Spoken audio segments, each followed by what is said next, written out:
ውድ ቻናላችን ቤተሰቦች እንኳን ወደ ቻናላችን በደና መጣችሁ። አሁን ሊቨርፑልን በሚመለከቱ ጉዳዮች ተመልሼ መጥቻለሁ። በዚህ ሰዓት የምንመለከታቸው ፍሎሪያን ቨርትዝ ሊቨርፑልን ምርጫው ያደረገበት ምክንያት እየወጡ ይገኛሉ። እንደዚሁም ደግሞ የርገን ክሎፕ ባየሁት ነገር አልተደሰትኩም ብለዋል። እንደዚሁም ደግሞ አሰልጣኝ አርነ ስሎትም የሰጡት አስተያየት አለ። እነዚህ የምንመለከት ይሆናል። እስከ መጨረሻው ደቂቃ ድረስ አብራችሁኝ እንድትቆዩ በአክብሮት ጋብዛለሁ። ሰብስክራይብ፣ ላይክ፣ ሼር እያደረጋችሁም የቻናሉ ቤተሰብ እንድትሆኑ በአክብሮት እጠይቃለሁ። አሁን በቀጥታ ወደ ያስኩላችሁ ጉዳዮች እገባለሁ። በመጀመሪያም የምንመለከተው እንግዲህ አሰልጣኝ አርነ ስሎት የሰጡትን አስተያየት ይሆናል። አሰልጣኝ አርነ ስሎት እንግዲህ በሊቨርፑል ምን ያህል ጊዜ ሊቆዩ ይችላሉ እንደዚሁም ደግሞ ወደ ሊቨርፑል ሲፈርሙ ስለነበረው ሁኔታም እንግዲህ አስተያየት ሰጥተው ነበረ። መጀመሪያ አስተያየታቸውን የሰጡት እንግዲህ በሊቨርፑል ስለመፈረማቸው ጉዳይ ነበርና በሰጡትም አስተያየት ምንድን ያሉት በሆላንድ እንግዲህ አንዳንድ ጋዜጦች ሲጽፉት የነበሩት ነገር ነበር። ይህ ምንድነው? ሊቨርፑሎች 3 ወይም 4 አሰልጣኞችን እየተከታተሉ ነው የሚገኙት። ከነዚህ ውስጥ ደግሞ አሰልጣኝ አርነ ስሎት አንዱ ናቸው ብሎ ሲጽፉ ነበርና በዛ ሰዓትም እንግዲህ ኤጀንቲን ምንድን ያልኩትኝ እኔ 3 ወይም ደግሞ ከ4 ውስጥ መመረጥ አይነት ከሆነ ይሄንን ስራ አልፈልገውም።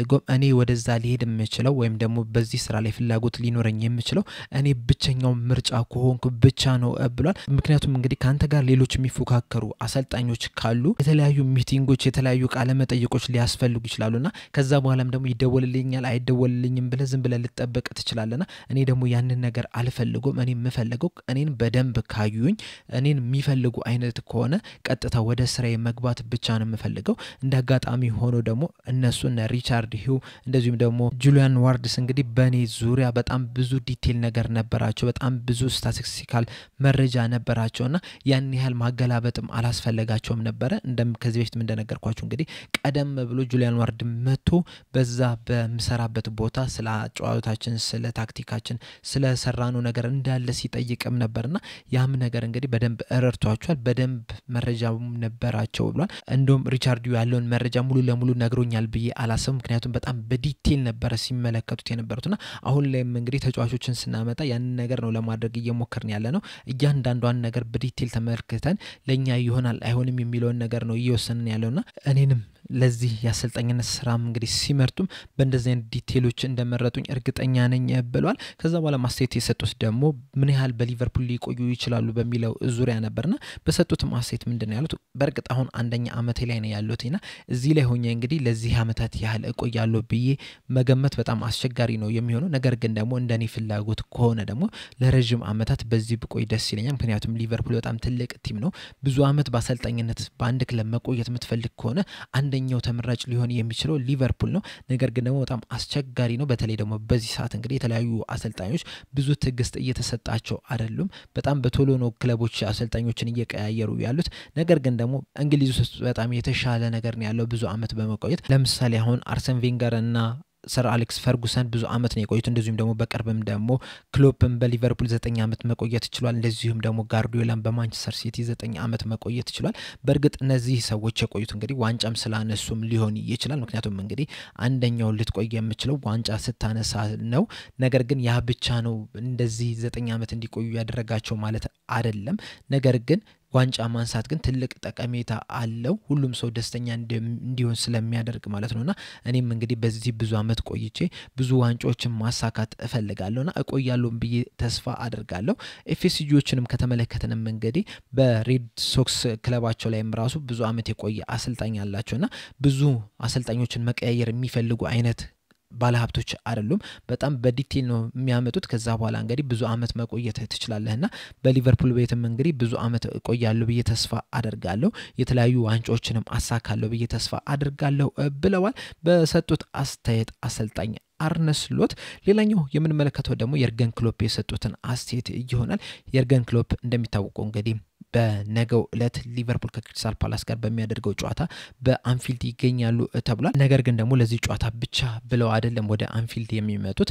የሊቨርፑል ፋውንዴሽን እንግዲህ ያዘጋጀው ፕሮግራም ነበር የገቢ ማሰባሰቢያ ለበጎ አድራጎት የሚውልና የዛ ደግሞ አምባሳደርም ናቸው። እንደውም ከዚህ በፊትም እንግዲህ አምና ከሊቨርፑል እንደለቀቁ 100,000 ዩሮ ለዚህ ለሊቨርፑል ፋውንዴሽን እንግዲህ ድጋፍ ማድረግ ችሏል። እናም ይህንን ፋውንዴሽን እንግዲህ በተለያዩ ነገሮች መደገፍ እፈልጋለሁ ሲሉ ነበርና ከዚህ በፊትም እንዲመጡ ተፈልጎ ነበር። ነገር ግን ደግሞ እሳቸው ምንድነው ያሉት? በመጀመሪያ በቶሎ ወደዚህ መመለስ አልፈልግም ያሉት። ምክንያቱም ሳይኮሎጂካሊ ተጽዕኖ ላለ መፍጠር መምጣት ይፈልጋሉ። ነገር ግን ደግሞ ቲሙን በማለት ቶሎ መምጣት አልፈለኩም ነበረ። ነገር ግን ደግሞ ስመጣም ደግሞ ለጨዋታ ብቻ ብዬ መምጣት አልፈልግም። እንደዚህ አይነት ነገሮችንም ማድረግ ስለምፈልግ በእንደዚህ አይነት ነገሮች ላይ መሳተፍ ስለምፈልግ አንድ ላይ ነው መምጣት የምፈልገው ብለው ነግሯቸው ነበር ለሊቨርፑል ፋውንዴሽን እና እነሱ ናቸው እንግዲህ በዚህ ሰዓት ያንን ነገር ያዘጋጁላቸው። ስለዚህ በትናንትናው ዕለት ለሊቨርፑል ፋውንዴሽን መጥተዋል። ከዛ በኋላ ደግሞ በነገው ዕለት ደግሞ ሊቨርፑል ዋንጫውን ሲያሳካ ደግሞ በአንፊልድ የሚገኙ ይሆናልና በዚህ ቆይታቸው እንግዲህ ሰጡት አስተያየት ነበረ። በሰጡት አስተያየት እንግዲህ ባየሁት ነገር ደስተኛ አይደለሁም ብሏል። ይህንን ያሉት እንግዲህ ትሬንት አሌክሳንደር አርኖልድ በአርሰናል ጨዋታ ላይ ተቀይሮ ሲገባ ደጋፊው ያሳየውን ነገር ተመልክተው ነው። በቲቪ እያየሁት ነበረ ጨዋታውንና የሆነ ድምጽ ሰማውና የዚህ ተቃውሞ ነገር አልመሰለኝም ነበረ። ድምጹን በደንብ ጨምሬ ስሰማ ግን በ10 ሰከንድ ውስጥ ምን አይነት ተቃውሞ እየደረሰበት እንደሆነ ተመልክቻለሁና በዛ ነገር ደስተኛ አይደለሁም። ከዛ በኋላ ይበልጥ እንዳልበሳጭ ብዬ ቲቪውን አጥፍቼዋለሁ። ምክንያቱም ደግሞ ይህ ከሊቨርፑል የሚጠበቅ አይደለም። በርግጥ እንደዚህ ፊል አድርጉ ብዬ ልነግራችሁ አልችልም። ነገር ግን ደግሞ ያደረጋችሁት ነገር ደግሞ ትክክል አይደለም። እኔ እድሜ ትልቅ ነው። በዚህ ሰዓት እንግዲህ የሚሰማኝን ነገር መደበቅበት ጊዜ አይደለምና ባየሁት ነገር ደስተኛ አይደለሁም። ልትበሳጩ ትችላላችሁ፣ ልታዝኑ ትችላላችሁ፣ ደስተኛ ላትሆኑ ትችላላችሁ። ነገር ግን ደግሞ የሊቨርፑል ተጫዋች እስከሆነ ድረስ በእንደዚህ አይነት መልኩ መቃወም የለባችሁም። ሲቀጥል ደግሞ እስካሁን ድረስ ያደረገላችሁን ነገር መርሳት የለባችሁም። እኛ እንደ ክለብ እንደ ደጋፊ እንግዲህ የሁሉንም ነገር የምንረሳ አይደለንም። የትኛውንም ነገር አንረሳም። ጥሩ ነገሮችንም አንረሳም፣ መጥፎ ነገሮችንም አንረሳም። ነገር ግን መጥፎ ነገሮችን ያን ያህል አናስታውሳቸውም ነውና አርኖልድ ደግሞ በሊቨርፑል ቤት ለ20 ዓመት መቆየት ይችላል። ላለፉት ጥቂት ዓመታትም ሊቨርፑል የተለያዩ ዋንጫዎችን ሲያሳካም ይህ ተጫዋች በጣም ወሳኝ ሚናውን መጫወት ይችላልና ያደረገላችሁን ነገር አንርሳ፣ እንደዚህ አይነት ነገር አንቃወም። ከዚህ በፊት እንግዲህ ሊቨርፑል የሻምፒዮንስ ሊጉን ዋንጫ በሚያነሳበት ሰዓት እንግዲህ የሱ ቅጣት ምት ግብ ነች እንግዲህ ወደዛ እንድንደርስ ያደረገ። ሲቀጥልም ደግሞ በባርሴሎና ላይ አራተኛውን ጎል እንድትቆጠር ከፍተኛ አስተዋጽኦ ማድረግ የቻለ ተጫዋች ነውና ይህንን ነገር መርሳት የለብንም። በእርግጥ ወደ ሌላ ክለብ መሄዱ ሊያበሳጨን ይችላል። ነገር ግን ደግሞ ያደረገልን መርሳት የለብንም። እንደዚህ አይነት ነገሮችን ማድረግ የለብንም በሜዳችን ብለዋል። በተጨማሪም በሰጡት አስተያየትም እንግዲህ እዚህ በነበርኩበት ጊዜ እንግዲህ ከሱ ጋር በየቀኑ እገናኝ ነበርና ለዚህ ክለብ ምን ያህል መስዋዕትነት እንደከፈለ ማየት እችላለሁና በሊቨርፑል ቤትም እንግዲህ 20 ዓመት መቆየት ይችላል። ከ20 ዓመት በኋላ እንግዲህ ሌሎች ነገሮችን መሞከር እችላለሁ ስላለ እንደዚህ አይነት ተቃውሞ ማሳየት መቻል የለብንም። ያደረገልን አንርሳ። መበሳጨትም ካለበት እንግዲህ ባለሀብቶቹ ናቸው ሊበሳጩ የሚገባቸው። ምክንያቱም እንግዲህ ይህንን ተጫዋች በነፃ ማውጣታቸው ሊያበሳጫቸው ይችላልና መበሳጨት ካለባቸው እነሱ ናቸው። እነሱ ካልተበሳጩ እኛ ግን እንደዚህ አይነት ነገሮችን ተቃውሞችን ማሰማት የለብንም ብለዋል። በዚህ ሀሳብ ዙሪያ እንግዲህ ያላችሁን አስተያየት እንዳለ ኮሜንት ሴክሽን ላይ በመጻፍ አሳውቁኝ። በመጨረሻም የምንመለከተው ደግሞ ፍሎሪያን ቨርትዝን የሚመለከተውን ጉዳይ ይሆናል። ትናንትና ምሽት ላይ በወጡት መረጃዎች መሰረት እንግዲህ ሊቨርፑልን ምርጫው አድርጓል እየተባለ ሲነገር ነበር። እንደዚሁም ደግሞ ሊቨርፑሎችን በቅርቡ ከባየር ሊቨርኩሰን ጋር ንግግር ጀምረዋል። ነገር ግን ያን ያህል በደንብ አልገፋም። ነገር ግን ንግግራቸው ተጀምሮና በቅርቡ ሊጠናቀቅ የሚችልበትም ቻንስ አለ።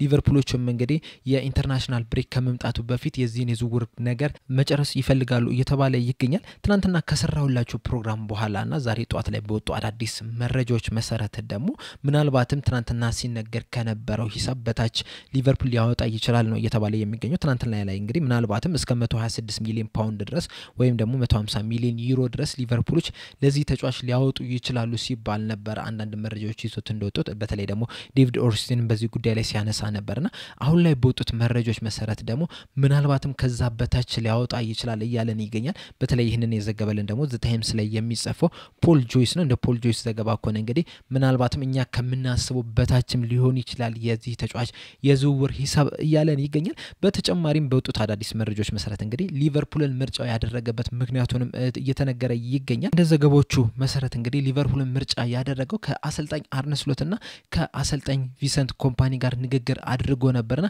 ያ ንግግራቸውን ወደ ሊቨርፑል እንዲሄድ ያደረገው ነው እየተባለ የሚገኘው። ከአሰልጣኝ አርነ ስሎት ጋር ባደረገው ቆይታ እንግዲህ በጣም እንደተማረከ ባላቸው ፕላንም እንደተደሰተ እየተነገረ ይገኛል። ነገር ግን ደግሞ ባየር ሙኒክ አሰልጣኝ ከሆነው ከቪንሰንት ኮምፓኒ ጋር ባደረገው ንግግር ግን ያን ያህል ግልጽ የሆነ ነገር አልተመለከተም። ቀጣይ ስትራቴጂያቸውን ብዙም ያስደሰተው ነገር የለም ነው እየተባለ የሚገኘውና በዚህም ምክንያት ሊቨርፑልን ምርጫው አድርጓል ነው እየተባለ የሚገኘው። ስለዚህም እንግዲህ ከአሰልጣኝ አርነ ስሎት ጋር ያደረገው ንግግር በጣም ወሳኙን ሚና መጫወት ችሏል። ይህም ንግግር እንግዲህ ለአሰልጣኝ አርነ ስሎት ትልቅ ሙገሳ ነው የሚሆነው። በርግጥ ከዚህ በፊትም እንግዲህ በተለያዩ የፕሬስ ኮንፈረንሶች ጋር የተለያዩ ቃለ ምልልሶች ጋር እንግዲህ የአሰልጣኝ አርነ ስሎትን ንግግር ተመልክተናልና ምን ያህል ማራኪ እንደሆነ በጣም የተረጋጋ እንደሆነ የሚናገሩን የሚያውቅ አሰልጣኝ እንደሆነ እንግዲህ መመልከት ይችላል።